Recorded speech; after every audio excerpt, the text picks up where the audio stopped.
Hello சொல்லுடி. ஏய் எங்கடி இருக்க? வீட்ல தான், இனிமேல் தான் ஆபீஸ் போகணும். நீ எப்படி இருக்க? எதுவும் பிரச்சனை இல்லல்ல உனக்கு? லைஃபே பிரச்சனையா தாண்டி போயிட்டு இருக்கு. நான் நினைச்சதை விட நிலைமை ரொம்ப மோசமா போயிட்டு இருக்கு. ஏண்டி என்ன ஆச்சு? நீ எங்க இருக்க? ஷோரூம்லயா? அவன வரட்டா கிளம்பி. இல்ல நான் வீட்ல தான் இருக்கேன். இனிமே ஷோரூம்க்கு எப்பவுமே என்னால போகவே முடியாது. ஏன்? இனிமே ஷோரூம்க்கு போக கூடாதுன்னு என் மாமியார் சொல்லிட்டாங்க. ஓ, அப்ப பார்லர் கிளம்பி போக வேண்டியதானே? அங்கேயும் போக கூடாதுன்னு சொல்லிட்டாங்க. என்னடி ஃபுல் லாக்டவுனா? அதெல்லாம் கூட பரவாயில்லடி. ஆண்டி மனோஜ் கூட நான் பேசவே விட மாட்டேங்கிறாங்க. என் நிலைமை உனக்கு விளையாட்டா இருக்குல்ல? இல்லடி, இப்படி உன்னை டோட்டலா ஆஃப்லைன்ல போட்டு விட்டுட்டாங்க. இங்க ஹவுஸ் அரெஸ்ட் ஆன மாதிரி தான் இப்ப இருக்கேன். அப்பா ஜெயில்ல இருக்காருன்னு கதை விட்டேன். இப்ப உன்ன ஜெயில்ல போட்டு விட்ட மாதிரி ஆக்கிட்டாங்கல்ல. ஆனா உன்னாலதான் எங்கேயும் வெளியே போகாம இருக்க முடியாதேடி. வா முடியலடி. ஆனா என்ன பண்றது? எங்கேயும் போக கூடாதுன்னு சொல்லிட்டாங்க. அவன் தான் அக்மார்க்கு அவங்க அம்மாவோட பையனாச்சே. அவங்க சொல்றத மட்டும் தான் கேட்பான். அவங்க பேச்ச மீற மாட்டான்.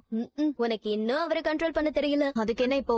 இப்ப நீ எனக்கு கிளாஸ் வேற எடுக்க போறியா? அந்த மனோஜ் அம்மா ரொம்ப ஓவரா போயிட்டு இருக்காங்க. எனக்கு என்ன பண்றதுனே தெரியல. நீதான் எல்லாத்துக்கும் ஒரு பிளான் பண்ணுவியே. இதுக்கு ஏதாச்சும் ஒரு பிளான் பண்ணணும். ஆனா இந்த வீட்ல எனக்கு மொத்தமா இருக்கிற மரியாதை போயிடும். இந்த வீட்ல வேலை செய்யற ஆளா என்ன மாத்திருவாங்க. சீக்கிரம் ஏதாவது பண்ணு, அப்பதான் உன்னால தப்பிக்க முடியும்.